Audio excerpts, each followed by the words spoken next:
நாம் கடந்த நாட்களில் ரோமருக்கு எழுதின நிருபம் 1ஆம் அதிகாரம் 15ஆம் வசனம் வரைக்கும் சிந்தித்தோம். இன்றைக்கு 16, 17, 18 3 வசனங்களை தொடர்ந்து நாம் சிந்தித்து முன் செல்ல இருக்கிறோம். கர்த்தர் நமக்கு கிருபை தந்து பலப்படுத்துவாராக. ரோமர் 1:16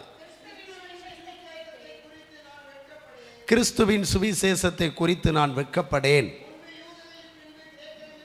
முன்பு யூதரிலும் பின்பு கிரேக்கரிலும் விசுவாசிக்கிறவன் எவனோ அவனுக்கு ரட்சிப்பு உண்டாவதற்கு அது தேவபலனாயிருக்கிறது. விசுவாசத்தினாலே நீதிமான் பிழைப்பான் என்று எழுதியிருக்கிறபடி விசுவாசத்தினால் உண்டாகும் தேவ நீதி விசுவாசத்திற்கு என்று அந்த சுவிசேஷத்தினால் வெளிப்படுத்தப்படுகிறது. சத்தியத்தை அநியாயத்தினாலே அடக்கி வைக்கிற மனுஷருடைய எல்லாவித அவபக்திக்கும் அநியாயத்துக்கும் விரோதமாய் தேவ கோபம் வானத்திலிருந்து வெளிப்படுத்தப்பட்டிருக்கிறது. ஆமென். கர்த்தருடைய நாமம் மகிமைப்படுவதாக. பவுல் முதல்ல சொல்லுகிறார் இங்கே, கிறிஸ்துவின் சுவிசேஷத்தை குறித்து நான் வெட்கப்பட மாட்டேன். அல்லேலூயா. வெட்கப்படுதல் அப்படிங்கிறது வாழ்க்கையிலே அது ஒரு மோசமான அனுபவம். அல்லேலூயா. சந்தோஷமாக இருந்தாங்க ஆதாமும் ஏவாளும். ஆனாலும் தாங்கள் நிர்வாணிகள் என்று அறிந்தபோது வெட்கப்பட்டார்கள். வாழ்க்கையிலே நம்மை ஒருவன் நன்மை செய்கிறேன் என்று சொல்லி அழைத்து கொண்டு போய் நமக்கு தீமை செய்துவிட்டால் நாம் வெட்கப்படுவோம், துக்கப்படுவோம். அல்லது ஏதோ ஒன்று நல்லது நடக்கும் என்று செயல்பட்டு அங்கே போய் நடக்காமல் போய்விட்டால் துக்கப்படுவோம், வெட்கப்படுவோம். அல்லேலூயா.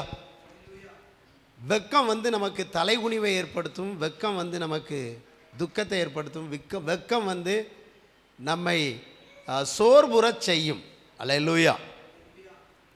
பவுல் இங்கே சொல்லும்போது கிறிஸ்துவின் சுவிசேஷத்தை குறித்து நான் என்ன செய்ய மாட்டேன்? வெட்கப்பட மாட்டேன். நிறைய பேர் நான் இன்னாருடைய பிள்ளைன்னு சொல்வதற்கு வெட்கப்படுவாங்க. ஏன்னா அவங்க அப்பா ரொம்ப பெயர் வாங்கியிருப்பார். அல்லேலூயா. அவர் ரொம்ப பெயர் வாங்கின பிரபுவாக இருப்பார். அவர் பெயரை கேட்டாலே பயங்கரமாக இருக்கும். அதனால் இன்னார் பிள்ளைன்னு நம்ம எதுக்கு சொல்ல இவங்கள்ட்ட அப்படின்னு சொல்கிறதுக்கே வெட்கப்படுவாங்க. ஆமென். வெட்கப்படுவாங்க. நிறைய பேர் வெட்கப்படுவார்கள். நம்ம எதுக்கு வெட்கப்படணும், எதுக்கு வெட்கப்படக்கூடாது அப்படின்னு என்ன செய்கிறது? ஒரு நீதி இருக்கிறது. நிறைய பேர் கிறிஸ்துவின் சுவிசேஷத்தை சொல்கிறதுக்கு வெட்கப்படுவாங்க. வெட்கமாக இருக்கும். எப்படி இந்த இடத்துல சொல்கிறது, இவங்க முன்னால் எப்படி சொல்கிறது, ஒரு மாதிரி வெட்கமாக இருக்கும். ஆனால் சுவிசேஷத்தை குறித்து அறிவிப்பதற்கு நான் என்ன செய்ய மாட்டேன்? வெட்கப்பட மாட்டேன் அப்படின்னு சொல்கிறார். வெட்கப்பட மாட்டேன். ஏன்னா சுவிசேஷம் சாதாரணமானது அல்ல. அவர் சொல்றாரு, முன்பு யூதரிலும் பின்பு கிரேக்கரிலும் விசுவாசிக்கிறவன் எவனோ அவனுக்கு ரட்சிப்பு உண்டாவதற்கு அது தேவபலனாக இருக்குது. மனுஷ பலன் தற்காலிகமானது. மனுஷ பலம்லாம் ஒன்றும் கிடையாது. நான் யாரை சார்ந்தவன் தெரியுமா? என்னுடைய பேக்ரவுண்டு என்ன தெரியுமா? எனக்கு எவ்வளோ சொந்தக்காரங்க இருக்கிறாங்க தெரியுமா? எனக்கு பழகுனவங்கள்லாம் எப்படிப்பட்ட ஆள் தெரியுமா? அப்படிலாம் சொல்லுவாங்க. அது மனுஷ பலனை சார்ந்தது. மனுஷ பலத்தை வச்சு ஏதாவது பண்ணலாம் அப்படின்லாம் நினைப்பாங்க.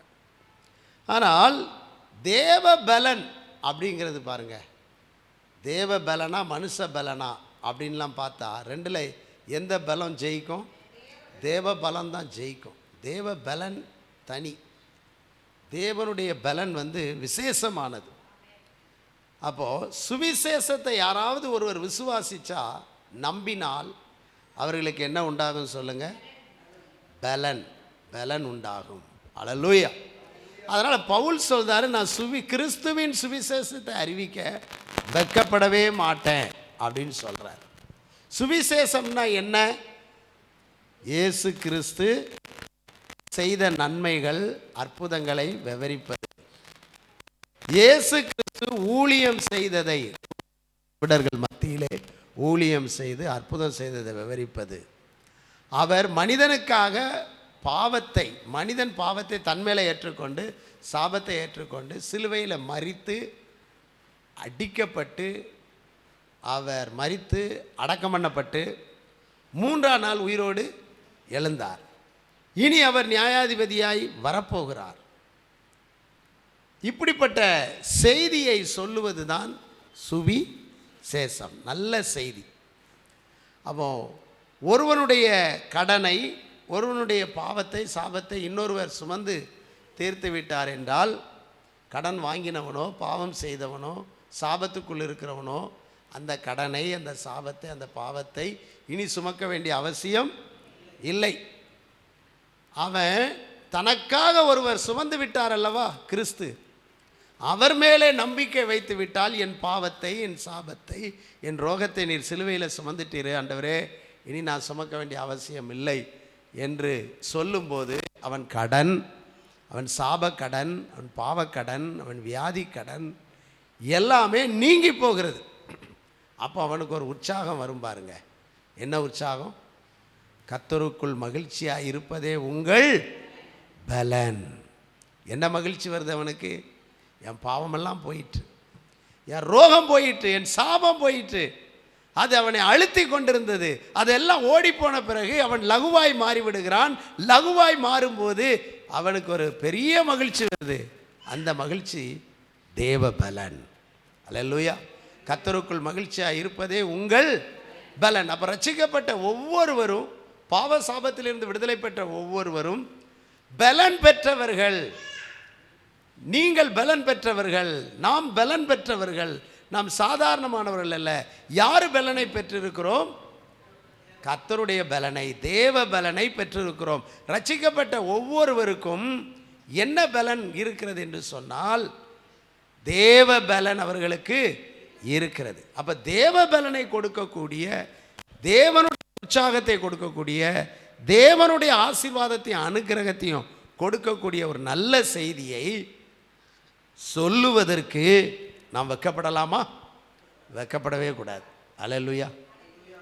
நீங்கள் திருடுனா வெட்கப்படலாம், பொல்லாங்கு செய்தால், பொல்லாப்பு செய்தால் வெட்கப்படலாம். இயேசு நல்லவர்னு சொல்ல உங்கள் சொந்தக்காரங்கிட்ட, உங்கள் தெருவில் மற்றவங்கள்ட்ட சொல்லுவதற்கு வெட்கப்பட வேண்டிய அவசியமே இல்லை. இயேசு இதை குறித்து சொல்லியிருக்கிறார். மார்க்கு 8:38 ஒரு வார்த்தையை அவர் சொல்கிறார். என்ன சொல்கிறார் தெரியுமா?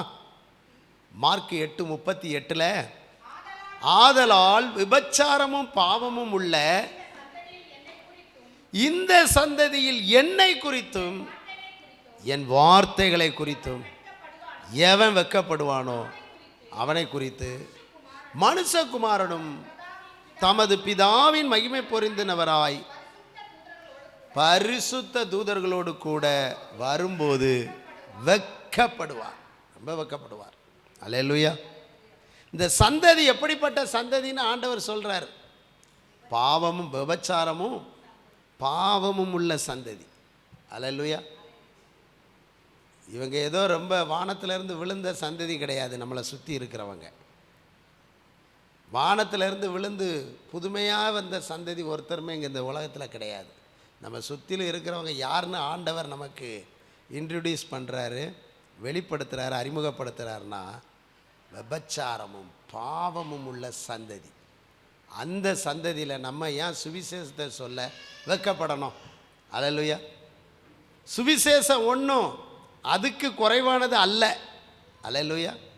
பாவத்துக்கு குறைவானதோ விபச்சார சந்ததிகளுக்கு குறைவான தரங்கட்டதோ அல்ல சுவிசேஷம். சுவிசேஷம் தரமானது, சுவிசேஷம் வேல்யூவானது, சுவிசேஷம் மகிமையானது, சுவிசேஷம் உன்னதமானது. அல்லேலூயா. பாவம் செய்த பாவி தான் வெட்கப்படணும். விபச்சாரம் செய்த விபச்சார கள்ளனோ கள்ளி தான் வெட்கப்படணும். ஆனால் நல்ல செய்தியை வச்சிருக்கிறவங்க, நல்ல செய்தியை சொல்லுகிறவங்க எதுக்கு வெட்கப்படணும்?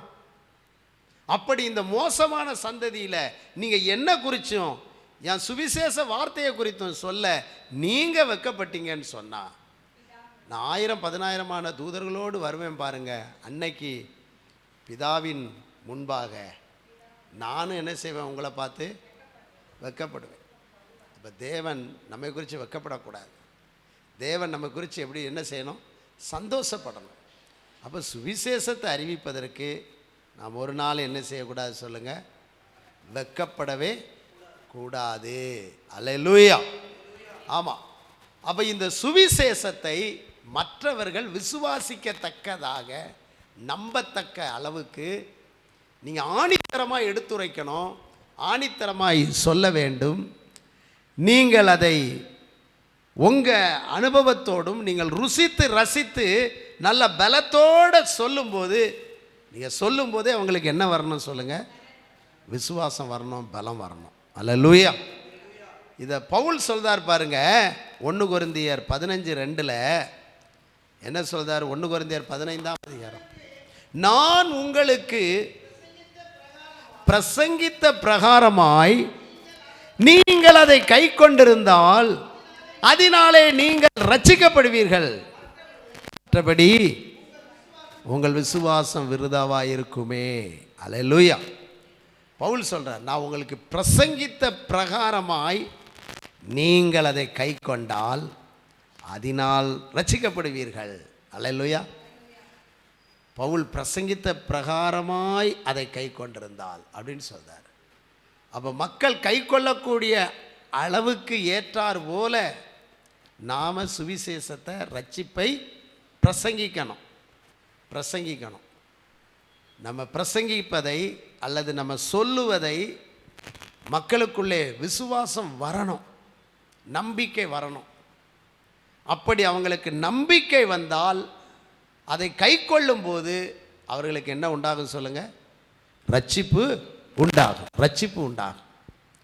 அப்போது நம்ம ஏதோ ஒரு உலக கதைகளைப் போல, கட்டுக்கதைகளைப் போல, பாட்டி கதைகளைப் போல, புராண கதைகளைப் போல அல்ல. இந்த சுவிசேஷம், இந்த வார்த்தை ஜீவனாக இருக்கிறது, ஆவியாக இருக்கிறது. இந்த ஜீவனும் ஆவியும் நிறைந்த வார்த்தையை, வசனத்தை வல்லமையோடு நாம் அறிவிக்கும் போது இதை யாரெல்லாம் விசுவாசிக்கிறாங்களோ, கை கொள்கிறாங்களோ அவர்களுக்கு எல்லாருக்கும் என்ன உண்டாகும்? ரட்சிப்பு உண்டாகும். அல்லேலூயா. சோதரம். அப்போ அவர் சொன்னார், முன்பு யூதரிலும் பின்பு கிரேக்கரிலும் விசுவாசிக்கிறவன் எவனோ அவனுக்கு ரட்சிப்பு உண்டாகும் அப்படின்னு சொன்னார். அதை நம்ம பார்க்கிறோம் பாருங்க. ரோமர் 2:9 என்ன சொல்லுது பாருங்க. 2 காரியத்தை சொல்ற. முன்பு யூதரிலும் பின்பு கிரேக்கரிலும் பொல்லாங்கு செய்கிற எந்த மனுஷனுக்கும் உபத்திரமும் வியாகுலமும் உண்டாகும். அல்லேலூயா. சோதரம். அப்போது இவர்கள் பொல்லாங்கு செய்யாதபடிக்கு இந்த யூதர்களும் கிரேக்கர்களும் இவர்கள் பொல்லாங்கு செய்து உபத்திரவத்தையும் வியாகுலத்தையும் அடையாதபடிக்கு இவர்களை பொல்லாங்கிலிருந்து நன்மை செய்யத்தக்கதான அளவுக்கு நாம் சுவிசேஷத்தை சொந்த ஜனங்களுக்கும் அயலகத்தாருக்கும் அறிவிக்க வேண்டியது நம்முடைய கடமையாய் இருக்கிறது. சொந்த மக்களுக்கும் அறிவிக்கணும், மற்ற மக்களுக்கும் அறிவிக்கணும். யூதர்கள்னால் சொந்த மக்கள், கிரேக்கர்கள்னால் மற்ற மக்கள். இதில் நீங்கள் அடுத்த வசனத்தை வாசிங்க. முன்பு யூதரிலும் பின்பு கிரேக்கரிலும் எவன் நன்மை செய்கிறானோ அவனுக்கு மகிமையும் கனமும் சமாதானமும் உண்டா. சுவிசேஷத்தை கேட்டு யூதனாக இருக்கலாம், கிரேக்கனாக இருக்கலாம், அவன் நன்மை செய்ய ஆரம்பிச்சிட்டான் அப்படின்னு சொன்னான். ரட்சிக்கப்பட்டவன் நன்மை செய்வான். நன்மை செய்ய செய்ய அவனுக்கு என்ன உண்டாகும்? மகிமை உண்டாகும், கனம் உண்டாகும், சமாதானம் உண்டாகும். அப்படியானால் கிறிஸ்துவின் சுவிசேஷத்தை அறிவிக்க வேண்டியது நம்முடைய கடமையாய் இருக்கிறது. உங்களோடு பணியாற்றுகிறவர்களுக்கு சுவிசேஷத்தை அறிவிக்க வெட்கப்படாதீர்கள். உங்களோடு பயணிக்கிறவர்களுக்கு சுவிசேஷத்தை அறிவிக்க வெட்கப்படண்டாம். உங்களை அவர்கள் பைத்தியக்காரர்கள் என்றோ உங்களை அவர்கள் பரியாசம் பண்ணுவார்கள், கேலி பண்ணுவார்கள். உங்களை ஏளனம் பண்ணினால் கூட நீங்கள் பயப்படண்டாம், கவலைப்படண்டாம். ஆனால் சுவிசேஷம் அவர்கள் ஏளனம் பண்ணுவது போல ஒன்று அல்ல. அது விலையேறப்பட்டது. விபச்சாரமும் பாவமும் உள்ள இந்த சந்ததியில் சுவிசேஷத்தை அறிவிக்க, அது வார்த்தையை அறிவிக்க நம்ம வெட்கப்படக்கூடாது. பவுல் சொல்றார், நான் அதை குறித்து வெட்கப்படலை, அது தேவ பலனாக இருக்கிறது அப்படின்னு சொல்கிறார். அல்லேலூயா. ஏன்னு சொன்னால் 17ஆம் வசனம் வருது, விசுவாசத்தினாலே நீதிமான் பிழைப்பான் என்று எழுதியிருக்கிறபடி விசுவாசத்தினால் உண்டாகும் தேவ நீதி விசுவாசத்திற்கென்று அந்த சுவிசேஷத்தினாலே வெளிப்படுத்தப்படுகிறது. அல்லேலூயா. பாருங்க, மனுஷன் எதனால் பிழைப்பான் தெரியுமா? விசுவாசத்தினாலே பிழைப்பான். 2 பிழைப்பு இருக்குது. ஒன்று, இந்த உலகத்தில் மாம்சத்தில் பிழைக்கிற ஒரு பிழைப்பு, அதுக்கு ஆகாரம் உணவு அதெல்லாம் தேவைப்படுது இந்த ஜீவனில். இன்னொன்று நம்முடைய ஆத்துமா, அதுக்கு இந்த உணவு பலவர்க்கங்கள் கனிகள் இவைகள் அல்ல. ஆத்துமா பிழைக்கணும் அப்படின்னு சொன்னால் நம்ம ஆண்டவரை விசுவாசிக்கணும். அவர் சுவிசேஷத்தை என்ன செய்யணும்? விசுவாசிக்கணும். அவருடைய ரட்சிப்பை விசுவாசிக்கணும். அதுதான். அப்போது விசுவாசத்தினாலே நீதிமான் என்ன செய்வான்? பிழைப்பான். விசுவாசிக்கிறவன் ஒரு நீதிமானாக மாற்றப்பட்டு விடுகிறான், மாற்றப்பட்டிருக்கிறான். அப்போ விசுவாசத்தினால் உண்டாகும் தேவ நீதி விசுவாசத்துக்கென்று அந்த சுவிசேஷத்தினாலே என்ன செய்யப்பட்டிருக்கு? வெளிப்படுத்தப்பட்டிருக்கிறது. அல்லேலூயா. அப்போ இந்த உலகத்தில் அகங்காரி முரட்டாட்டம் உள்ளவர்கள், அவர்கள் ஆத்துமா பிழைக்க முடியாது, இந்த உலகத்திலும் பிழைக்க முடியாது, நித்திய ராஜ்யத்திலும் பிழைக்க முடியாது. அவர்கள் விசுவாசித்தால் தான் பிழைக்க முடியும் என்று ஆபகுக்கு 2:4 சொல்லப்பட்டிருக்கு. ஆபகுக்கு 2:4 சொல்லப்பட்டிருக்கு. இதோ அகங்காரியாக இருக்கிறானே அவனுடைய ஆத்துமா அவனுக்குள் செம்மையானதல்ல, தன் விசுவாசத்தினாலே நீதிமான் பிழைப்பான். அப்போ அகங்காரமாக இருக்கிறவன் பிழைக்க முடியாது, விசுவாசிக்கிறவன் தான் பிழைக்க முடியும். கலாத்தியர் 3:11 சொல்லுது, நியாய பிரமாணத்தினாலே ஒருவனும் தேவனிடத்தில் நீதிமானாகிறதில்லை என்பது வெளியரங்கமாக இருக்குது, ஏனெனில் விசுவாசத்தினாலே நீதிமான் பிழைப்பான் என்று எழுதியிருக்கிறதே அப்படின்னு சொல்லப்பட்டிருக்கு. அப்போ பார்த்தீங்களா, சட்டத்திட்டங்களினால பிரமாணங்களை நியாய பிரமாணத்தின்படி நடக்கிறதுனால ஒரு ஆத்மா சட்டத்திட்டத்தினாலே பிழைக்க முடியாது. ஜீவனுள்ள தேவன் மேலே விசுவாசம் வைக்கும்போது, அந்த பிரமாணங்களையும் சட்டங்களையும் தந்த கிறிஸ்துவின் மேலே, இரட்சகர் மேலே விசுவாசம் வைத்து ஜீவிக்கும்போது, வாழும் பொழுதுதான் பிழைக்க முடியும். ஆமென், ஸ்தோத்திரம். அப்போது நியாயப்பிரமாணத்தினாலே ஒரு மனிதன் என்ன செய்ய முடியாது? பிழைக்க முடியாது. விசுவாசத்தில் வளர்றவங்க தான் பிழைக்க முடியும். எபிரேயர் 10:38 நீங்கள் படித்து பார்த்தீங்கன்னா, விசுவாசத்தினாலே நீதிமான் பிழைப்பான், பின்வாங்கி போவானானால் அவன் மேல் என் ஆத்துமா பிரியமாயிராது. அல்லேலூயா. ஆமாம், விசுவாசத்தில் வாழ்ந்துக்கிட்டே இருக்கணும், விசுவாசத்தில் ஜீவிக்கணும்.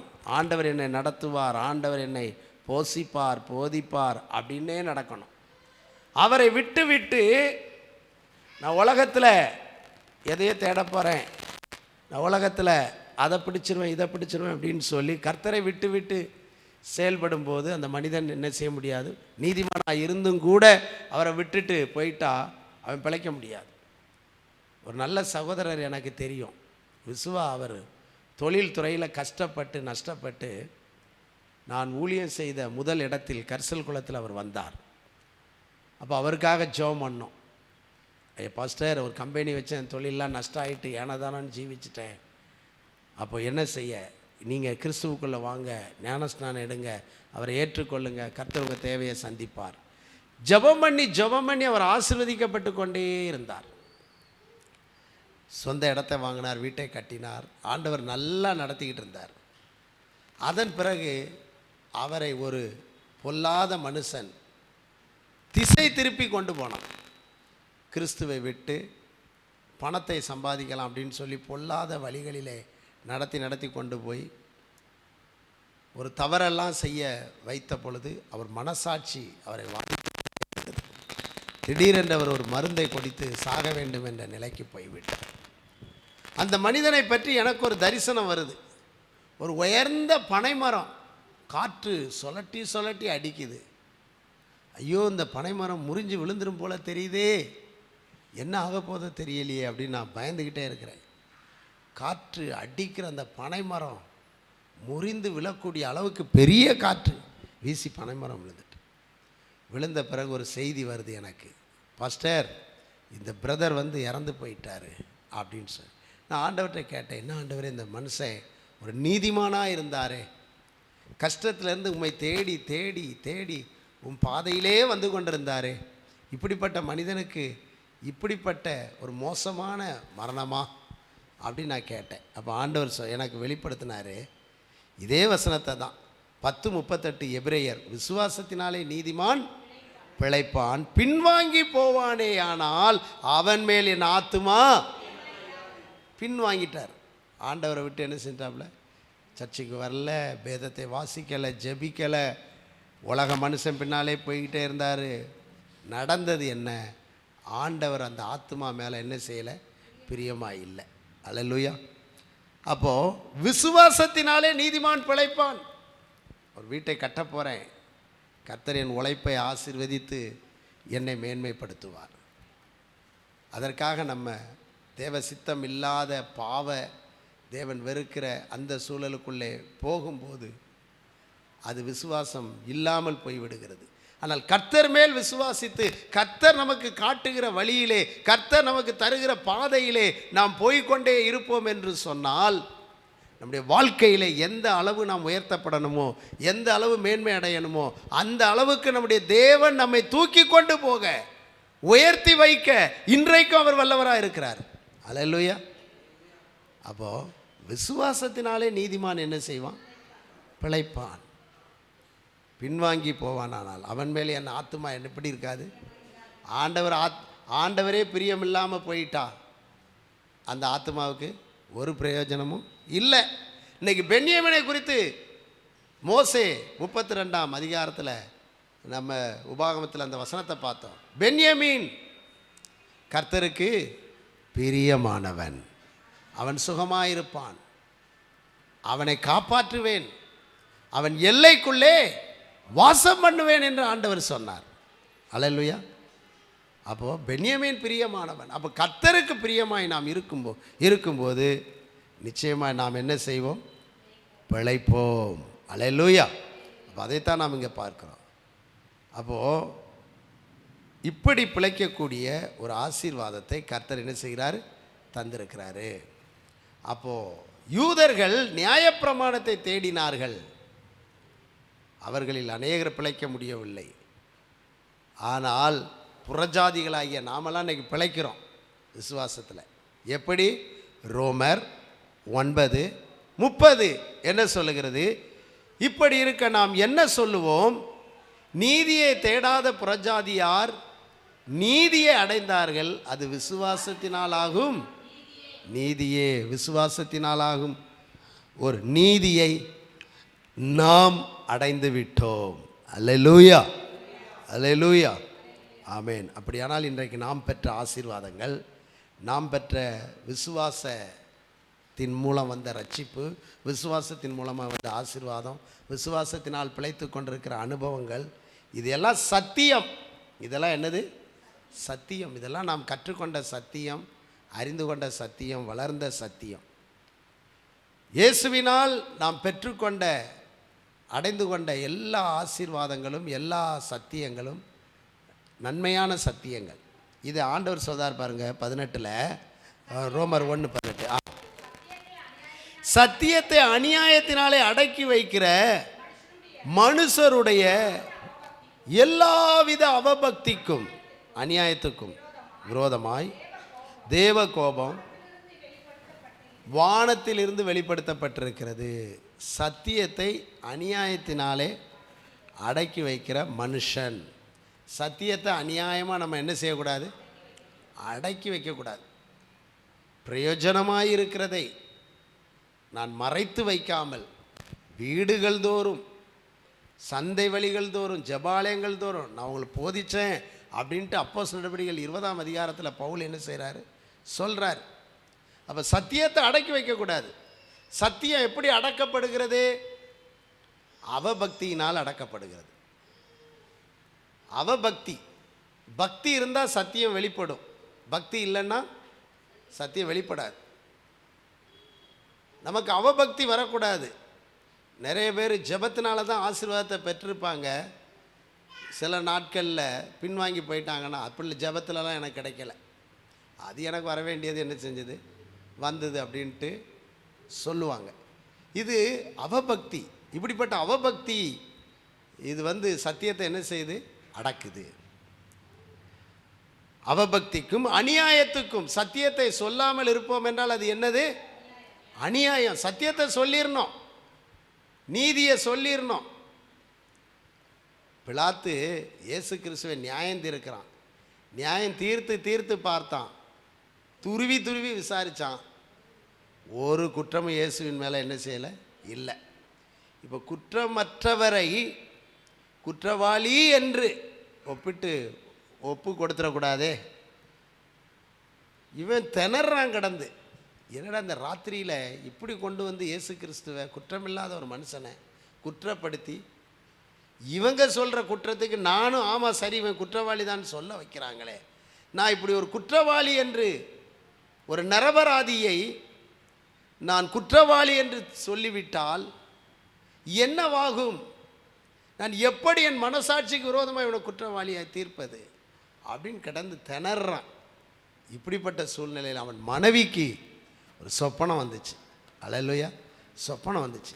சொப்பனத்தில் ராத்திரி வெகுபாடு, இங்கே நியாயம் தீர்க்கிற சம்பவம் அவளுக்கு சொப்பனத்தில் வருது.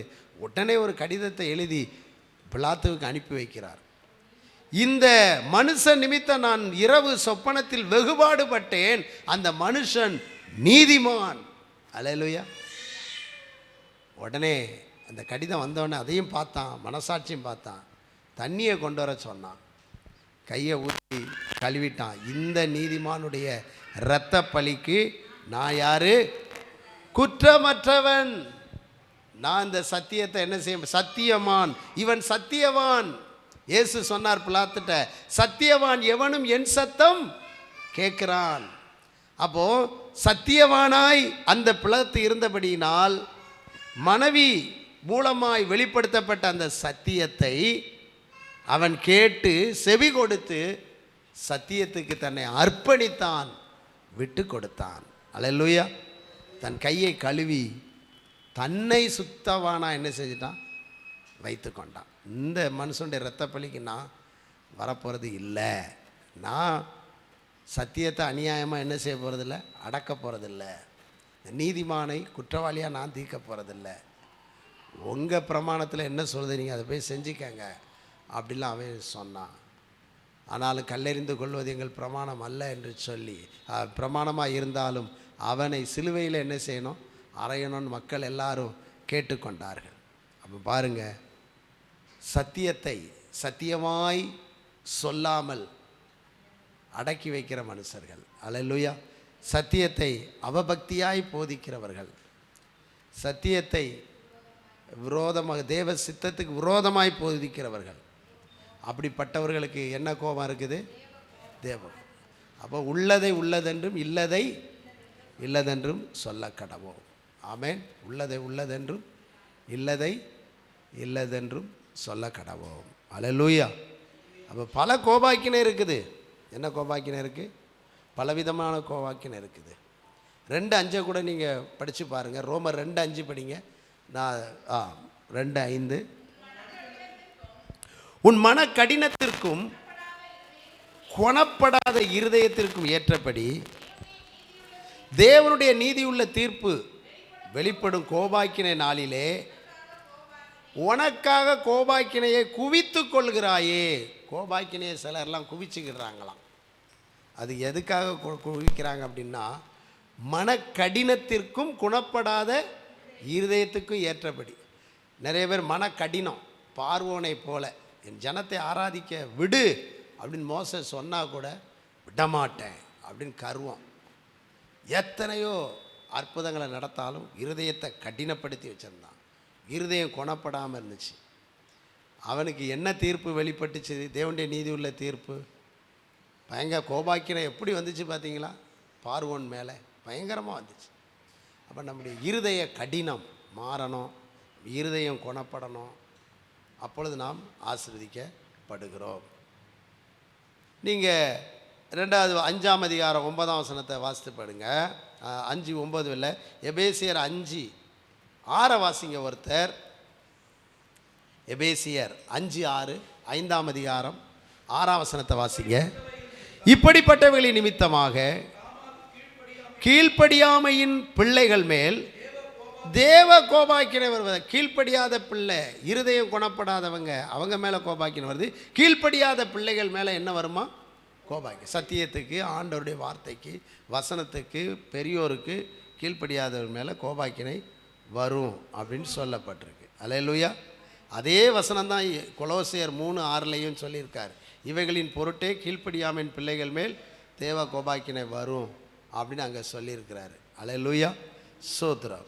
அது மட்டுமல்ல, நம்ம வேதத்தில் வாசித்து பார்த்தீங்கன்னு சொன்னால் 3ஆம் அதிகாரம் 9ஆம் வசனத்தில் கூட இருக்கட்டும். அப்போ தேவ கோபாக்கினை கீழ்ப்படியாமல் இருக்கும்போதும், இருதய கடினத்தோடு இருக்கும்போதும், குணப்படாத இருதய தேவ கோபாக்கினை, சத்தியத்தை அநியாயத்தால் அடக்கி வைக்கிறவர்களுக்கும் தேவ கோபாக்கினை என்ன செய்யுமா?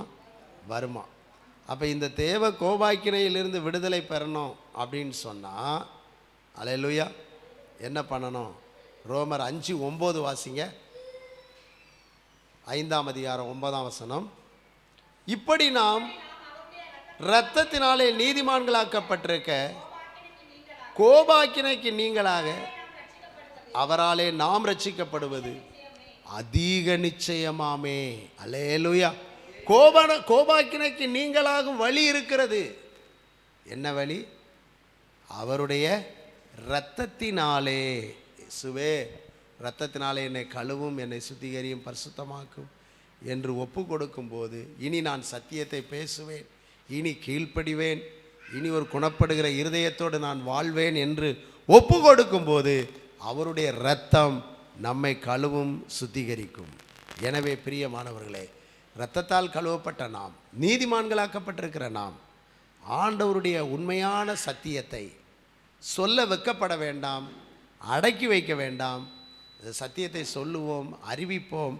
அதே நேரத்தில் விசுவாசத்தோடு அவர் மேல் நம்பிக்கை வைத்து வாழ்ந்து கொண்டே இருப்போம்.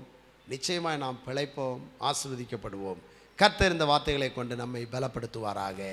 ஆமேன், ஆமேன்.